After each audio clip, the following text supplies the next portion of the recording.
Assalamualaikum warahmatullahi wabarakatuh.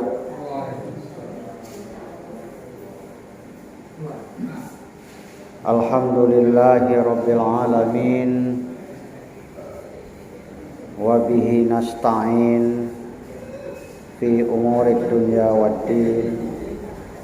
Wassalatu wassalamu ala ashrafil anbiya'i wal mursalin Muhammadin wa ala alihi wa sahbihi ajma'in. Asyhadu an la ilaha illallah wahdahu la syarikalah, lahul mulku wa lahul hamdu wa huwa ala kulli syai'in qadir. Wa asyhadu anna Muhammadan abduhu wa rasuluh alladzi la nabiyya wa la rasula ba'dah. Pertama dan utama sekali, marilah kita bersyukur kehadirat Allah Subhanahu wa taala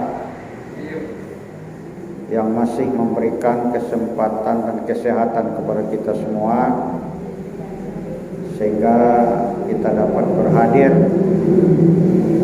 di masjid ini dalam rangka menunaikan ibadah salat maghrib berjamaah. Salawat beserta salam tak lupanya kita sampaikan kepada junjungan kita Nabi besar Muhammad sallallahu alaihi wasallam selaku uswatun hasanah di dalam hidup dan kehidupan kita. Kemudian sidang jamaah salat maghrib yang berbahagia, pengajian kita pada malam hari ini itu sudah masuk kepada ayat 29. Ayat 29 ini menjelaskan mengenai kandungan pokok yang tercantum pada ayat 29 ini. Maka lebih baik kita baca. A'udzu billahi minasy syaithanir rajim. Bismillahirrahmanirrahim. Wallazi khalaqa lakum ma fil ardi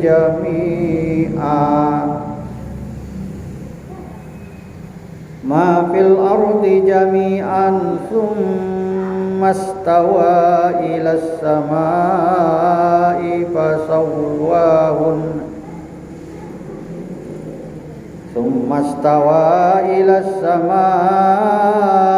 fasawwahunna sab'a samawat wa huwa bikulli syai'in alim.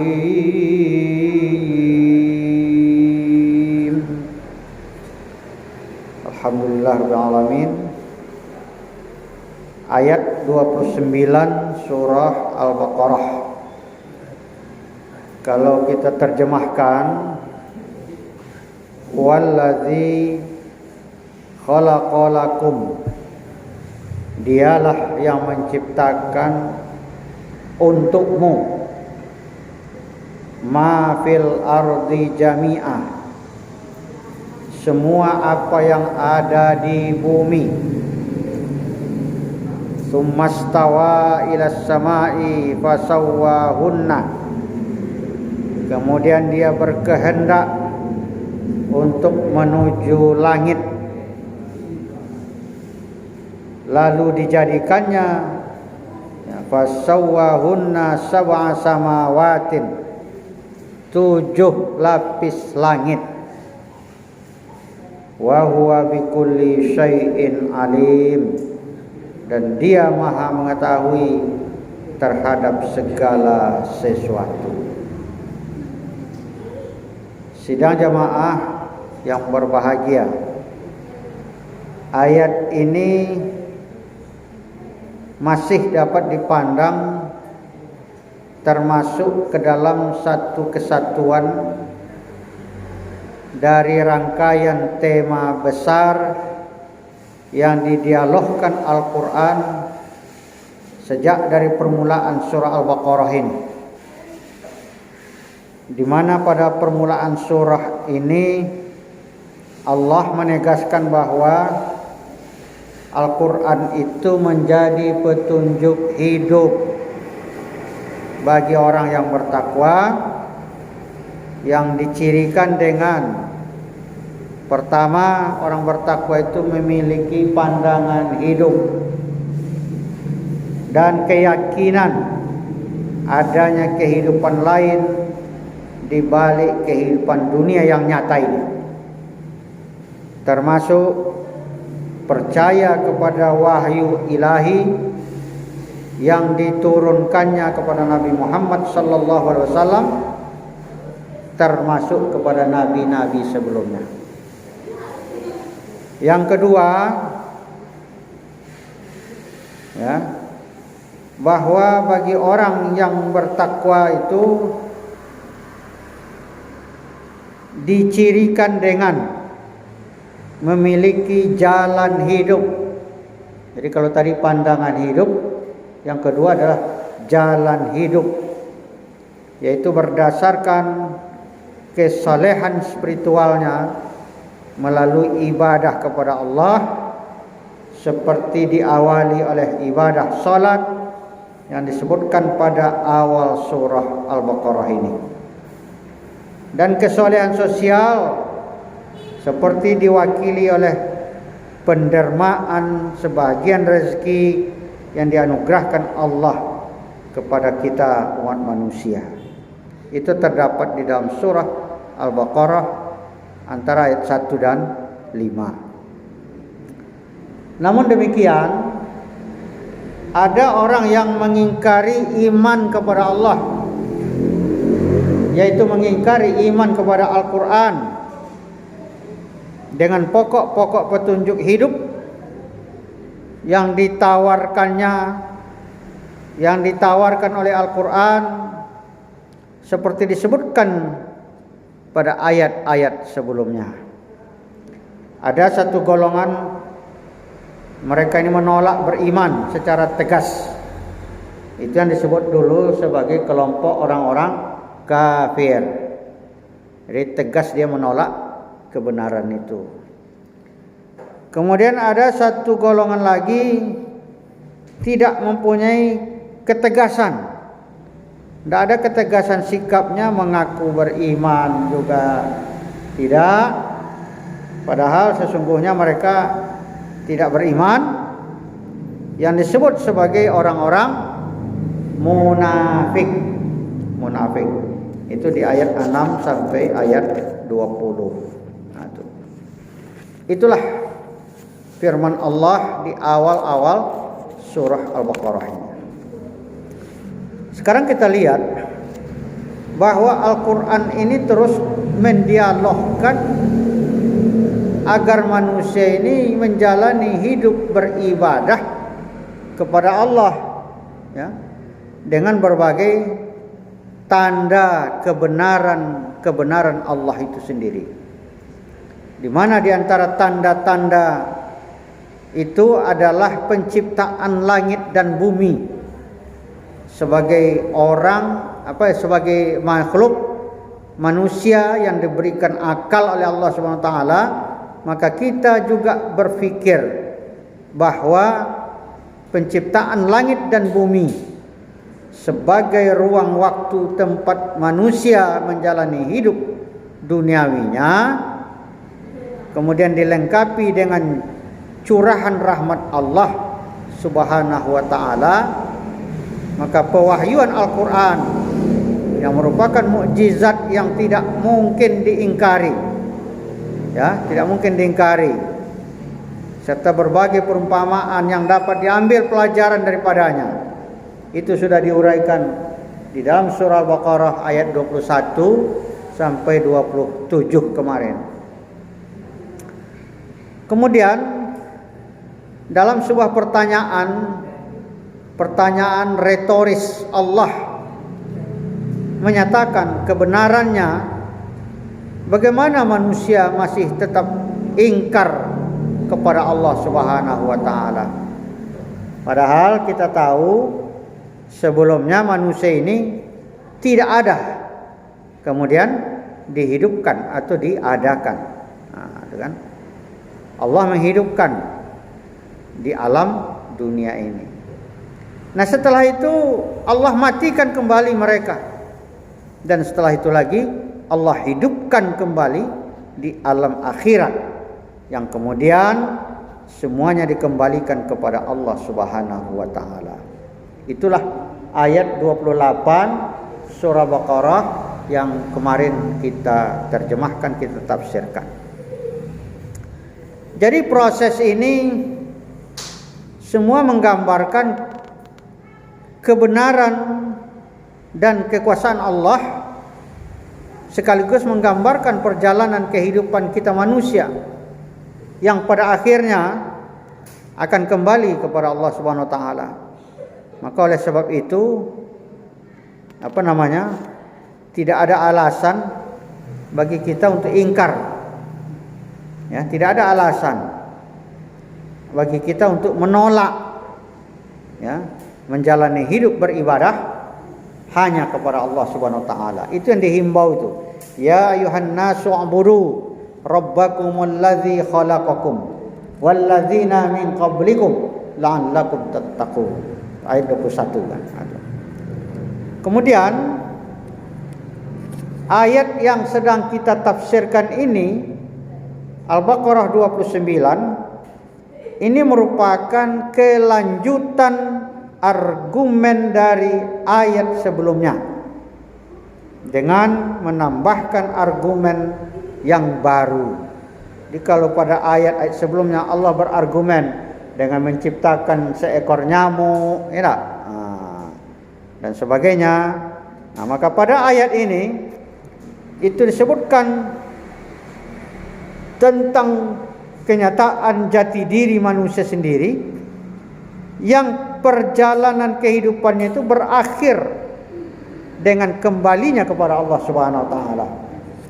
Maka pada ayat ini diberikan argumen berdasarkan melihat realitas alam semesta, di mana Allah Subhanahu wa taala berfirman, Dialah yang telah menciptakan untukmu segala apa saja yang ada di langit. Kan? Segala apa saja yang ada di bumi. Dialah yang telah menciptakan untukmu segala apa saja yang ada di bumi. Dan kemudian dia berkehendak menuju langit, ya, menuju langit. Lalu diciptakannya 7 lapis langit, dan dia maha mengetahui tentang segala sesuatu. Jadi ayat ini mengemukakan ada dua hal. Yang pertama, ilmu dan kekuasaan Allah. Ilmu kemudian kekuasaan Allah itu menciptakan bumi dan langit itu di satu sisi, tapi di sisi yang lain ada kemurahannya menganugerahkan alam semesta ini dengan segala isinya untuk manusia. Jadi di satu sisi ada ilmu dan kekuasaan Allah di situ yang telah menciptakan bumi dan langit. Di satu sisinya lagi kita lihat kemudahannya yang Allah berikan, kemurahannya, kasih sayangnya Allah yang Allah berikan kepada kita manusia itu, yaitu dengan menganugerahkan alam semesta ini, termasuk semua isi bumi ini adalah untuk kemanusiaan atau untuk manusia itu sendiri. Maka oleh sebab itu tidak ada alasan sebenarnya bagi manusia untuk mengingkari Allah Subhanahu wa taala. Justru sebaliknya, dengan anugerah ini manusia akhirnya ingin menjalani hidup beribadah kepada Allah sebagai tanda bahwa mereka mensyukuri nikmat yang dilimpahkan kepada mereka. Terus di ayat berikutnya, di ayat selanjutnya disebutkan, dialah yang menciptakan untukmu segala apa yang ada di langit. Wallazi khalaqalakum ma fil ardi jami'a. Ya. Dialah yang menciptakan untukmu segala apa yang ada di bumi, di langit ya kan, di bumi. Nah. Kata-kata huwa kan di awalnya huwa, huwallazi, dialah yang menciptakan. Kata-kata huwa ini pada permulaan ayat itu adalah kata ganti nama dan merujuk kepada kata Allah.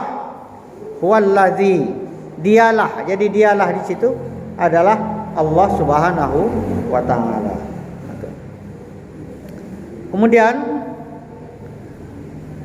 dalam ayat sebelumnya Allah sebutkan kaifa takfuruna billah.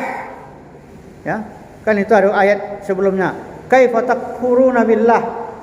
Bagaimana mungkin mereka itu kafir kepada Allah? Nah, sehingga muncullah kalimat huwallazi, dialah yang menciptakan untukmu segala yang ada di bumi. Nah, artinya dialah Allah ya, yang menciptakan untukmu segala yang ada di bumi ini. Nah, segala yang ada di bumi ini Allah ciptakan semuanya untuk kita manusia ya.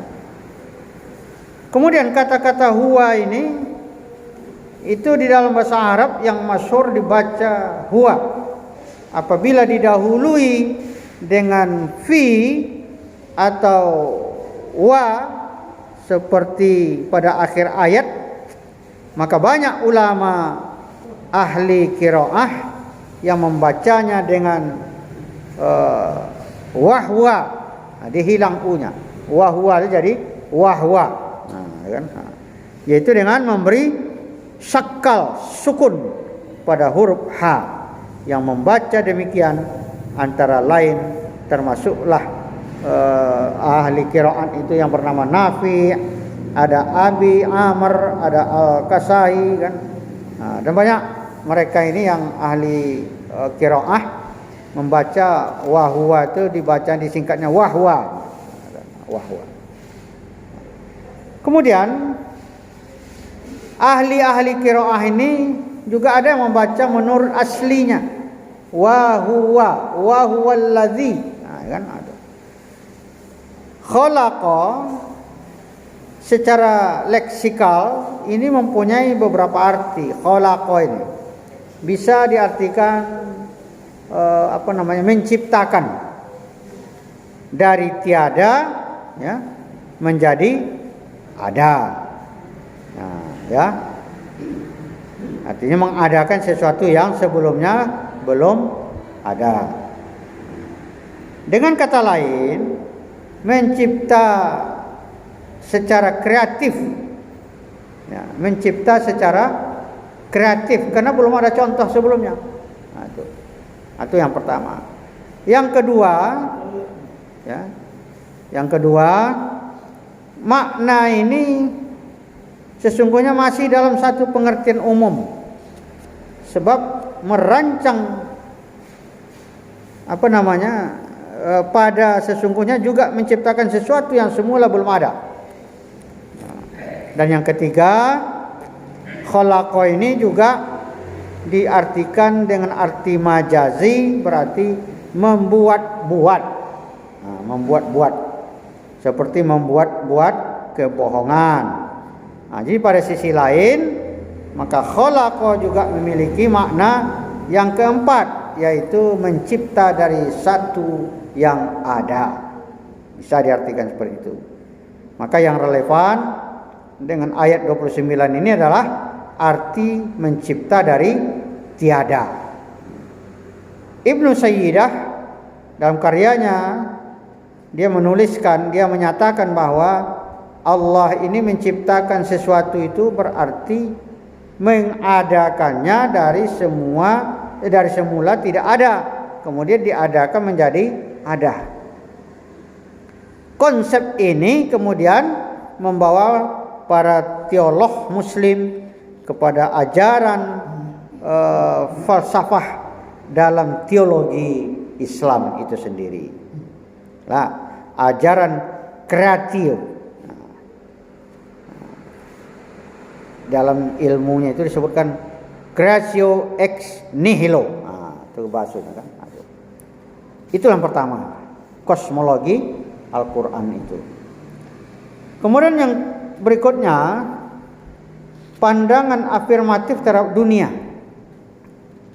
Ya, ada kalimat di situ lakum, ya, berarti untukmu, ya, untukmu. Para ahli tafsir ini mereka ini memperdebatkan apakah frase untukmu ini bermakna pemberian, sehingga permulaan ayat itu berarti Allah memberikan segala yang ada di bumi untuk manusia sehingga bisa menjadi milik manusia itu sendiri, atau bermakna iktibar, yakni memberi pelajaran agar manusia itu mengakui keesaan Allah kemudian bersyukur kepadanya. Nah, jadi ada dua opsi itu. Nah, sebagian ulama mereka memegangi arti yang pertama, ya, dan sebagian yang lain itu memegangi arti yang kedua. Bagi ulama-ulama golongan yang pertama, pemaknaan untukmu itu sebagai pemberian dan penganugerahan alam kepada manusia. Inilah menjadi landasan kaidah hukum syariah itu, bahwa pada dasarnya segala sesuatu itu mubah, ya, mubah.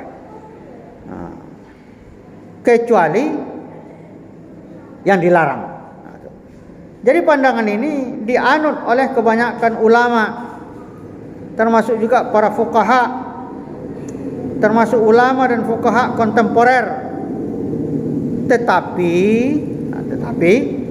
segolongan ulama yang kebanyakan dari ulama Maliki dan beberapa ulama Hanafi, mereka ini menolak, ya, menolak kaidah ini.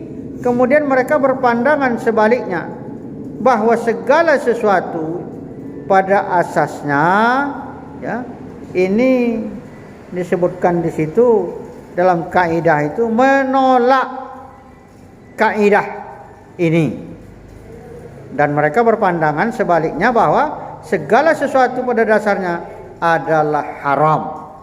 Nah, jadi bukan mubah. Kalau ulama yang pertama tadi menyebutkan segala sesuatu itu pada prinsipnya mubah. Mubah itu artinya boleh, selagi tidak ada yang melarang. Tapi pada pengertian yang kedua disebutkan di situ bahwa segala sesuatu itu pada dasarnya haram kecuali yang dibolehkan. Kan terbalik tuh. Dua pendapat itulah yang terjadi di kalangan ulama. Karenanya golongan ini cenderung memaknai frase untukmu ini sebagai iktibar, sehingga ayat itu berarti bahwa Allah Subhanahu wa taala menciptakan segala apa yang ada di bumi untuk menjadi iktibar bagi kita manusia, agar kita hidup mengingkari tidak mengingkari, hidup kita tidak mengingkari Allah, tetapi sebaliknya kita hendaklah senantiasa bersyukur kepadanya. Itu yang pertama. Sebenarnya antara kedua makna ini sebenarnya tidak perlu dipertentangkan, ya. Kedua makna tersebut dapat dicakup dalam pernyataan berikut, ya, dalam pernyataan ayat. Zahir permulaan ayat tidak dapat dipungkiri bahwa daripadanya dapat dipahami bahwa Allah menciptakan segala apa yang ada di bumi dan menganugerahkannya kepada manusia. Itu pertama.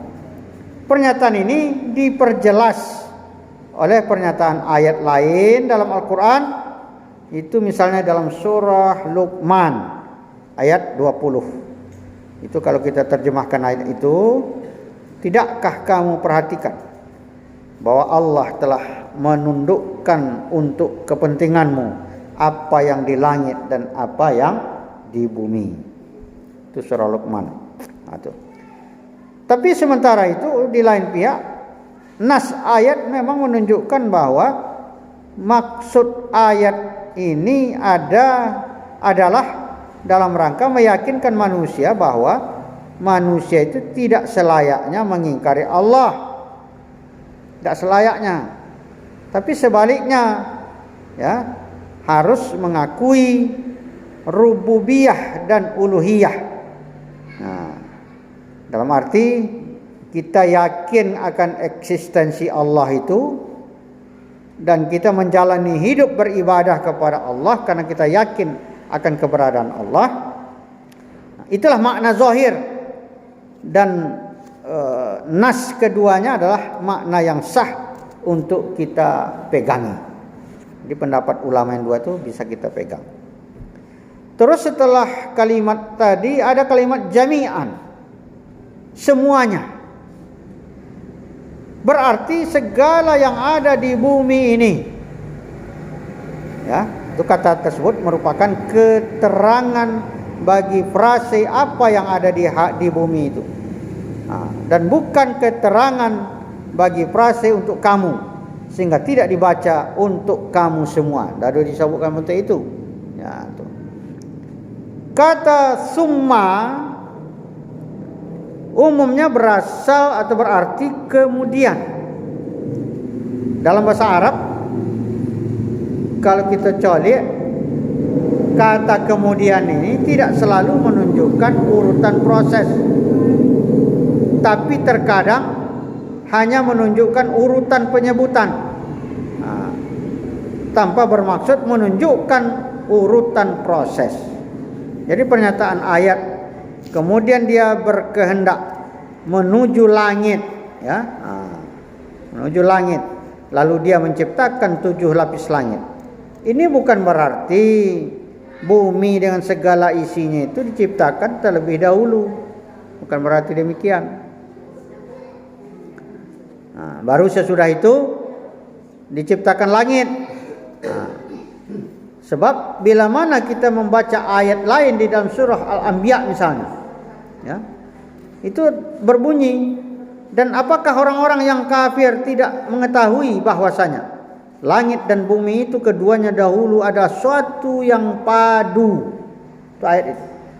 Langit dan bumi ini dulu adalah sesuatu yang padu, ya, sesuatu yang padu.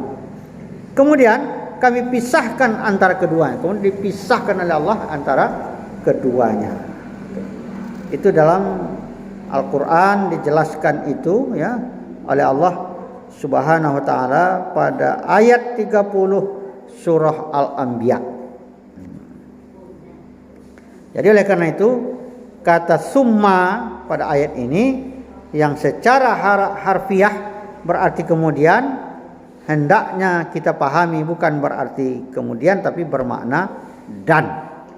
Sama dengan wa. Itu. Terus di bagian awal ayat ini, dialah yang menciptakan untukmu segala apa yang ada di bumi. Ya. Jami'ah. Ini memberikan suatu pandangan dunia Islam bahwa peristiwa terciptanya alam ini bukanlah suatu kebetulan saja, ya, tanpa adanya suatu kehendak yang menciptakannya. Dalam keyakinan diajarkan oleh Allah SWT, alam ini diciptakan oleh Sang Maha Pencipta itu dengan tujuan tertentu, sehingga oleh karena itu alam ini menjadi suatu yang bermakna, bersifat teleologis, di mana segala sesuatu memenuhi suatu tujuan sehingga berkontribusi kepada kemakmuran dan keseimbangan semua unsur yang ada di bumi ini. Maka oleh karena itu alam merupakan sebuah kosmos yakni sebuah tempat di mana tatanan dan aturan berlaku, dan bukan dia itu sebuah dalam istilahnya itu chaos, dalam istilah chaos, suatu tempat di mana segala sesuatu terjadi dengan serba kebetulan. Jadi itu kebetulan, memang yang dirancang seperti ini. Dan ayat ini mengandung suatu pandangan bahwa teologis yang penting itu sikap yang afirmatif terhadap kehidupan dunia, di mana dunia ini diciptakan dan dianugerahkan oleh Tuhan untuk kita manusia, guna dikelola, guna dimanfaatkan sebagaimana mestinya. Ya, dunia bukan sesuatu yang terkutuk dan terbuang dari rahmat ilahi. Dia adalah sesuatu yang baik karena menciptakan anugerah ilahi, dan Islam tidak mengajarkan paham meninggalkan kehidupan dunia ini. Justru sebaliknya, sangat menekankan, Islam sangat menekankan untuk beramal saleh, untuk berkarya kreatif dalam kehidupan dunia ini. Karena hasil karya dalam kehidupan dunia itu kelak akan menjadi ukuran keberhasilannya, ya, akan menjadi ukuran keberhasilan kita di akhirat nanti. Apa yang diingatkan oleh agama Islam adalah agar jangan kehidupan dunia itu bisa membuat melalaikan kita di dalam mengingat Allah. Itu yang dilarang, ya. Jangan sampai melalaikan manusia dari mengingat Allah. Adalah suatu kewajiban umat Islam untuk membangun kehidupan dunianya yang bermartabat dan berkemajuan. Namun hal itu tidak mungkin bisa dicapai kecuali hanya dengan menguasai, dengan mengembangkan berbagai ilmu pengetahuan yang relevan, yang perlu, sesuai yang dibutuhkan. Dan Al-Quran serta Sunnah sangat mendorong untuk mempelajari ilmu pengetahuan beragama, pengetahuan yang berguna ini. Dan orang berilmu itu, orang beriman, di dalam surah Al-Mujadalah itu disebutkan akan ditinggikan oleh Allah derajatnya, ya, akan ditinggikan derajatnya. Itu jelas. Orang-orang beriman, orang-orang berilmu pengetahuan akan diangkat oleh Allah, akan ditinggikan derajatnya oleh Allah Subhanahu wa taala. Itu terdapat dalam surah Al-Mujadalah ayat 11. Nah, dan juga dinyatakan bahwa hanya orang beriman saja yang takut kepada Allah. Jadi di ayat itu disebutkan hanya orang beriman saja yang takut kepada Allah. Itu dalam surah Fatir ayat 28. Jadi ini semua dan banyak lagi ayat lain yang merupakan dorongan, ya, dorongan agar umat Islam itu menguasai, mengembangkan berbagai cabang ilmu yang perlu dalam membangun kehidupan dunia yang bermartabat dan berkemajuan. Itu ada hadis Rasulullah, di situ, ya, man salaka tariqan, ya, yatlubu fihi ilman salakallahu bihi tariqan min turuqil jannah. Kata Rasulullah dalam hadis ini, siapa saja yang menempuh suatu jalan yang padanya dia mencari ilmu, maka Allah akan mudahkan dia menempuh jalan dari jalan-jalan menuju jannah itu. Wa innal malaikata la tad'u ajnihanaha li talibil ilmi wa innal alima la yastaghfiru lahu. Dan sesungguhnya para malaikat itu akan benar-benar akan meletakkan sayap-sayapnya untuk penuntut ilmu. Penuntut ilmu. Dan sesungguhnya seorang penuntut ilmu itu akan dimintakan ampunan untuknya oleh makhluk-makhluk Allah yang di langit dan yang di bumi. Ini luar biasa ini. Siapa saja yang menuntut ilmu, kan, akan dibukakan oleh Allah jalannya untuk mudah menuju surga. Itu pertama.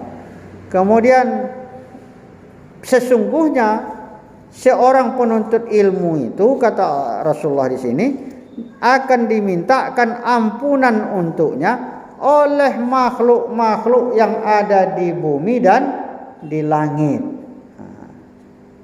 Tuh. Sampai ikan yang ada di tengah lautan pun memintakan ampun untuknya. Itu hadisnya yang menginformasikannya. Ya. Hadis yang menginformasikan bahwa orang yang menuntut ilmu itu akan dimintakan ampunan untuknya oleh makhluk-makhluk yang ada di bumi dan di langit. Satu. Bahkan disebutkan di situ, ikan yang ada di tengah lautan pun ikut memintakan ampunan untuknya, untuk orang yang menuntut ilmu itu.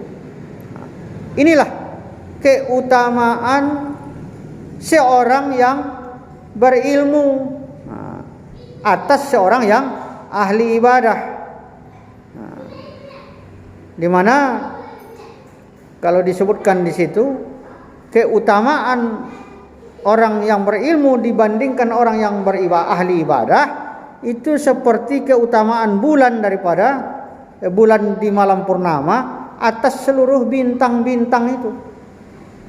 Ya kan? Bulan di malam purnama itu kan terang besar ya. Terang besar. Bandingkan dengan bintang-bintang yang banyak itu. Meskipun dia banyak tapi tidak bersinar. Indo sampai torangnya kawaknya. Itulah bandingannya orang yang berilmu itu dengan orang yang tidak berilmu. Kemudian disebutkan di situ, sesungguhnya ulama itu adalah pewaris para nabi. Al ulama'u warisatul anbiya. Ulama itu adalah pewaris para nabi. Ya. Terus tidaklah mewariskan dinar nabi dan para nabi, Nabi Muhammad termasuk para nabi, tidak mewariskan dinar ataupun dirham. Ya, jadi para nabi mereka itu tidak mewariskan dinar atau dirham. Jauh gitunya kekayaan. Tidak ada mereka mewariskan itu. Tetapi mereka para nabi ini hanyalah mewariskan ilmu. Ya. Maka barang siapa yang mengambilnya, maka sungguh disebutkan di situ dia ini telah mengambil bagian yang sangat banyak. Dalam hadis lain ada disebutkan itu, ada seorang yang ahli ibadah, sado ibadah sunnah itu nyokojokan, ya, sehingga terkenal dia seorang abid yang luar biasa, abid yang alim, hamba yang alim, karena seluruh ibadah sunnah itu nyokojokan. Tapi ada juga yang dia tidak mengerjakan semua, manon dan tolok nyokojokan, tapi di samping itu dia adalah orang yang menuntut ilmu. Maka ketika ditanyakan kepada Rasulullah, manakah di antara mereka ini yang lebih baik? Dijawab oleh Rasulullah, yang utama adalah orang yang menuntut ilmu. Itu luar biasa kan. Nah, sidang jamaah yang berbahagia, kemudian pada ayat tadi ada kata-kata dunia, ad-dunya wal akhirah, ya. Itu disebutkan sama jumlahnya di dalam Al-Quran. Berapa kali disebutkan kalimat ad-dunya di dalam Al-Quran, sama jumlahnya dengan kata wal akhirah, ya, yaitu sebanyak 115 kali. Ya, jadi kata-kata ad-dunya disebutkan dalam Al-Quran sebanyak 115 kali. Baik itu juga kata-kata wal akhirah sama, yaitu sebanyak 115 kali. Ini memberikan gambaran kepada kita bahwa Islam itu sangat menghargai kehidupan dunia ini, seperti pesan yang terkandung di dalam Al-Quran surah Al-Baqarah, ya, Al-Qasas, surah Al-Qasas ayat 77. Nah, ya, itu. Jadi Islam sangat menghargai kehidupan dunia itu seperti pesan yang terkandung di dalam Al-Quran surah Al-Qasas ayat 77. Artinya ada keseimbangan. Ya. Kalau dunianya koja, akhiratnya punya koja. Kalau dunianya, lahirnya dia makan, maka batinnya juga dia makan. Ya. Ada prinsip keseimbangan. Tidak boleh dunia saja dan tidak boleh juga akhirat saja. Itulah Al-Qasas ayat 77. Bunyinya, A'udzubillahi minasyaitonirrajim. Wabtaghi fima ataakallahu ad-daral akhirah wa la tansa nasibaka minad dunya wa ahsin kama ahsanallahu ilaik wa la tabghil fasada fil ardh innallaha la yuhibbul mufsidin. Wabtaghi, ini fi'il amar, ini perintah, carilah. Carilah oleh kalian fima ataqallahu ad-darul akhirah, ya, apa saja yang dianugerahkan Allah kepadamu untuk kebahagiaanmu di negeri akhirat, cari. Jadi perintah Allah. Apa saja yang dikaruniakan Allah, yang dianugerahkan Allah kepada kita untuk kebahagiaan kita di alam akhirat, cari, kumpulkan sebanyak-banyaknya. Tapi kata Allah di dalam ayat ini, wala tansa nasibaka minad dunya. Tapi ingat, janganlah kamu melupakan bagianmu untuk kebahagiaanmu di dunia ini. Jadi ada prinsip keseimbangan. Tidak dibenarkan kepada kita ini beribadah terus di masjid terus sehingga tidak sempat mencari kehidupan dunia. Tidak dibenarkan. Karena Allah yang menyebutkan wala tansa nasibaka minad dunya. Jangan lupakan bahwa kamu juga harus mencari kebahagiaanmu di akhirat, di dunia ini, untuk dunia ini. Nah, itu keseimbangan. Jadi Allah perintahkan carilah apa saja anugerah Allah, karunia Allah yang telah dianugerahkan kepada kita untuk kebahagiaan kita di alam akhirat. Cari. Nah, tapi kata Allah dalam ayat ini, jangan lupa nasibmu di dunia ini. Nah, jangan lupa nasibmu di dunia ini. Nah, cari juga kebahagiaanmu untuk di dunia ini, karena kita masih hidup di atas dunia. Nah, tapi jangan kita berpikir, di alam akhirat itu nanti pula, di alam akhirat lo dipikirkan misalnya. Kalau untuk alam akhirat harus di dunia kau kita cari. Tidak bisa kita kecekkan nanti di akhirat pula kita potentunya. Nah, itu cilaku nanti dapetnya.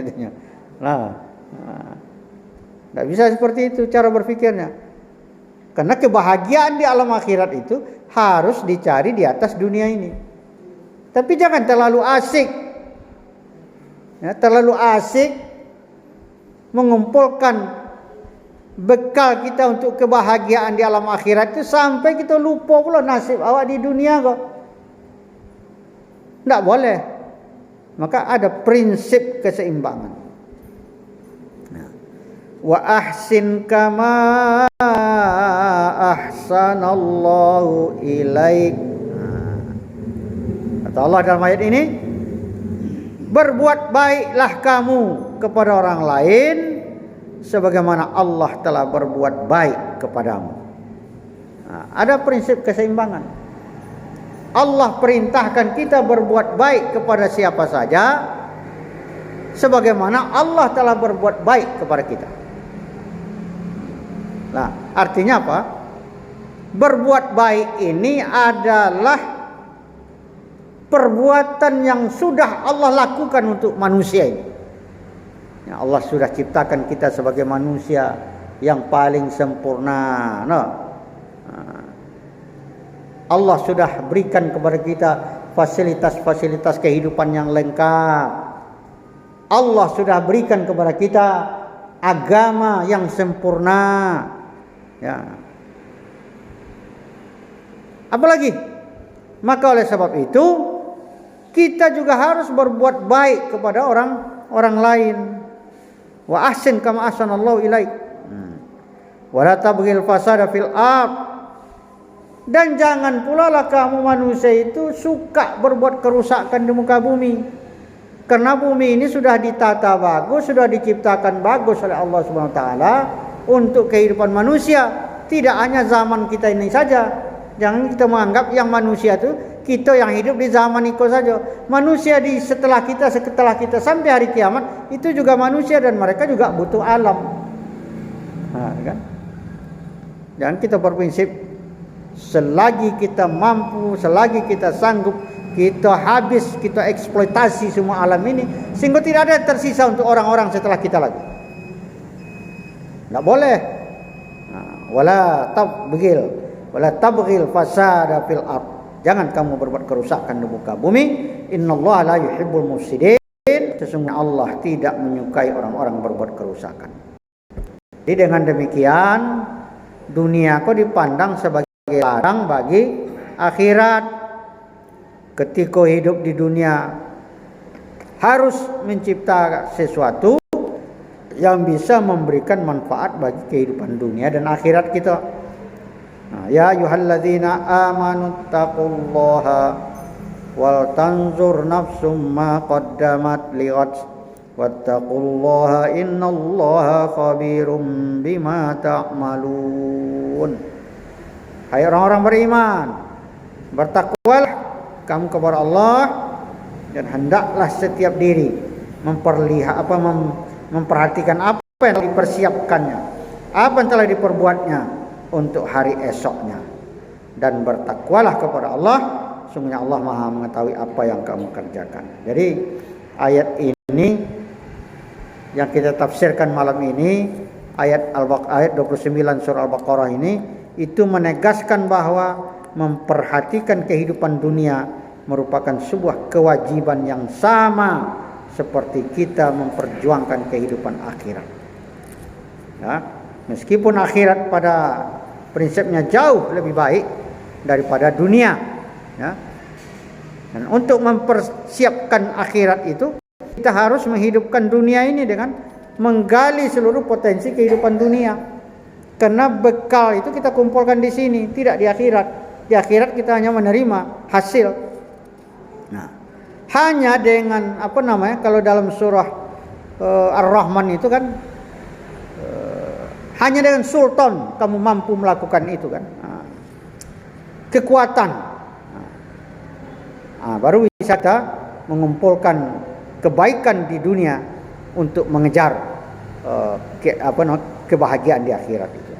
Maka untuk itu berdasarkan ayat ini Allah menyuruh kepada umat Islam untuk menjadikan dunia ini sebagai alam yang harus direngkuh, yang harus dibangun, yang harus diberdayakan untuk kesejahteraan manusia. Baik itu saja sebaliknya, umat Islam ini dilarang untuk menjauhi dunia secara serta-merta dengan hanya bertujuan untuk mengejar akhirat, dilarang pula. Dan itu semua bisa kita tempuh dengan ilmu pengetahuan sebagai kekuatan utama, tanpa harus membedakan ilmu dunia dan ilmu akhirat. Karena semua ilmu itu milik Allah. Oleh karena itu umat Islam harus punya lembaga-lembaga pendidikan yang menyatukan kepentingan dunia dan akhirat, sekaligus untuk menuju umat yang kuat dan sejahtera, sebagaimana umat Islam terdahulu yang kuat pada masa keemasan dari tahun 750 sampai 1400 Masehi, itu masih jaya itu umat Islam itu. Jadi itu intinya, ya. Kita harus perkuat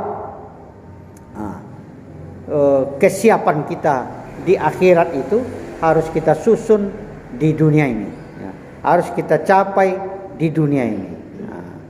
Kita harus punya lembaga-lembaga pendidikan Islam yang menyatukan kepentingan dunia dan akhirat itu. Ya, hanya dunia saja, rugi kita. Karena dunia ini hanya fana, kullu man 'alaiha fan, ya kan? Semuanya itu hanya fana, sebentar saja. Ketika manusia itu sampai kepada ajalnya, ya, likulli ummatin ajalun, setiap umat itu ada ajalnya. Kita sampai kepada ajalnya, la yastakhiruna sa'atan wa la yastaqdimun. Tidak ada yang bisa mengundurkan atau memajukan, ya. Maka setelah itu berakhir sudah. Apa yang kita cari untuk dunia ini habis sudah. Tidak ada lagi. Semua akan tinggal. Tidak mungkin mobil mewah kita bawa ke dalam kubur. Tidak mungkin rumah mewah kita bawa ke dalam kubur. Tidak mungkin pakaian-pakaian mewah kita bawa, perhiasan-perhiasan kita bawa ke dalam kubur. Tidak mungkin. Kalau dibawa pun besok malam kena cilok. Nah, pasti. Seandainya lah dibawa sesado Allahnya, ada pula yang berwasiat, ambo kok mati nanti sado meh ambo ringgit ambo rupiah ambo masuk sekali ke dalam kopan tu. Insya-Allah besok malam sudah terkubur gang balik tu. Nah. Oleh sebab itu, tidak ada yang akan kita bawa. Yang kita bawa hanya sehelai kain kafan. Kain kafan yang di dunia ini kan tidak mau memakai itu. Ya kan? Tidak ada yang mau berpakaian kain kafan. Kok ditawarkan lagi nih, kok sepai hidup ini ndak orang kain kafan bagikan bahan bajunya dah. Ya kan? Tapi ketika seseorang itu sudah meninggal dunia, mau tidak mau, sekaya apapun dia, sehebat apapun dia, kain kafanan Indosuko kita itulah yang akan dibalukkan ke badan kita. Itu nak kami yang ini. Maka oleh sebab itu jangan begitu terlalu kita mementingkan kehidupan dunia itu. Maka dalam ayat tadi sebut wa bataghi fima ataqallahu dar akhirah. Carilah oleh kalian apa saja yang bisa mendatangkan kebahagiaan untuk akhirat itu. Tapi jangan lupa nasibmu di dunia, karena saat ini kamu hidup di dunia. Itulah kajian kita pada malam hari ini. Semoga bermanfaat. Pada ayat yang akan datang kita sudah sampai kepada surah Al-Baqarah. Ini sudah masuk pada konsep penciptaan untuk meraih kejayaan itu. Lebih dan kurang mohon maaf. Billahi taufiq wal hidayah. Nasrun minallah wa fathun qarib. Wa basyiril mu'minin. Wassalamualaikum warahmatullahi wabarakatuh.